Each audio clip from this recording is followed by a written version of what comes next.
هل بالفعل يعاني المجتمع السوري من تدني المستوى الأخلاقي لدرجة سوء محتوى أعمال الدراما السورية التي تنعرض في السنوات الأخيرة؟ من المعروف أن وظيفة الدراما هي توعيتنا بالطرق التي نعيش بها حياتنا اليومية وتجعلنا نراها من أكثر من زاوية، ووظيفتها تسليط الضوء على القضايا السلبية التي تحصل في المجتمع ومحاولة معالجتها بطرق عقلانية وواقعية. لكن في السنوات الأخيرة باتت وظيفة الدراما السورية محاولة لتشويه صورة المجتمع السوري وتقديمه للمشاهد على أنه مجتمع فاسد من الناحية الأخلاقية والاجتماعية والسياسية، إلى جانب تجميل صورة المؤسستين الأمنية والعسكرية، مع الإشارة إلى وجود شخصيات نافذة فاسدة تشوه صورة هاتين المؤسستين. هل الدراما السورية باتت منقسمة إلى دراما السلطة ودراما المعارضة؟ ما مدى تأثير الانقسام ونشر ثقافة بعيدة عن أخلاق المجتمع السوري على المدى المتوسط والبعيد؟ كيف ستبقى الدراما مرآة للواقع في ظل ما يحصل في معظم مدن البلاد؟ يرى بعض المواطنين بأن هناك انقسام في الدراما بين السلطة والمعارضة، ولكن يبقى على المشاهد أن تكون لديه قوة تحليل ومعرفة ما هو منطقي وما هو غير منطقي. الحقيقة يعني في شوية ميل لهون والتاني شوية ميل لهونيك، والتاني تبقى عليك أنت كشاهد أو كمتفرج أنه تقبلي هذا الحكي ولا ما تقبلي ولا ترفضيه.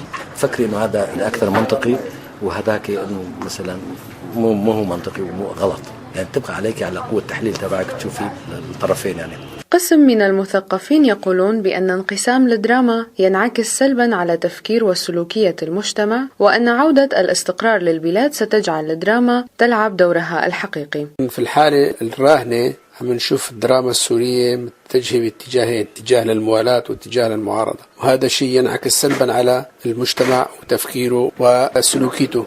الحل الأمثل هو أنه عودة الاستقرار للبلد مع عودة الدراما السورية، لذلك من المفروض أنه تستقر الأوضاع، بعدها الدراما تلعب دورها الحقيقي. شريحة من الشباب تقول بأن أغلب الأعمال الدرامية كانت تطرح معظم القضايا من دون معالجتها، وكذلك كان من المفترض أن تحاول تقريب وجهات النظر وتلعب دورا في حل بعض الخلافات، لكنها قامت بعكس ذلك تماما. الدراما السورية السنة للأسف كنا عم ننتظر أنه يكون في شيء إيجابي لمعالجة الحل السوري، بس للأسف أغلب المسلسلات اللي عرضت هاي السنين ما عالجت المشاكل الموجودة في سوريا. كلهم كانوا عم يصوروا الواقع الموجود بسوريا، بس ما في ولا مسلسل حاول يعالج المشاكل الموجودة عندنا بسوريا. وبالنهاية الفن صاحب رسالة، ولازم كانوا يحاولوا يقربوا الشعب من بعض لنحل هالمشاكل الموجودة بالبلد، بس للأسف رجعوا انحازوا لموضوع المؤيد والمعارض، ولا مسلسل أو شركة إنتاج فكرت إنه تلاقي الحلول اللي ممكن تخلص الشعب من هاي الأزمة الموجودة. أن ترويج ثقافة تخلو من القيم والمبادئ المجتمعية بهدف تشويه صورة الآخر المختلف ليس إلا شكل آخر من أشكال الإبادة، ولكن بسلاح الثقافة.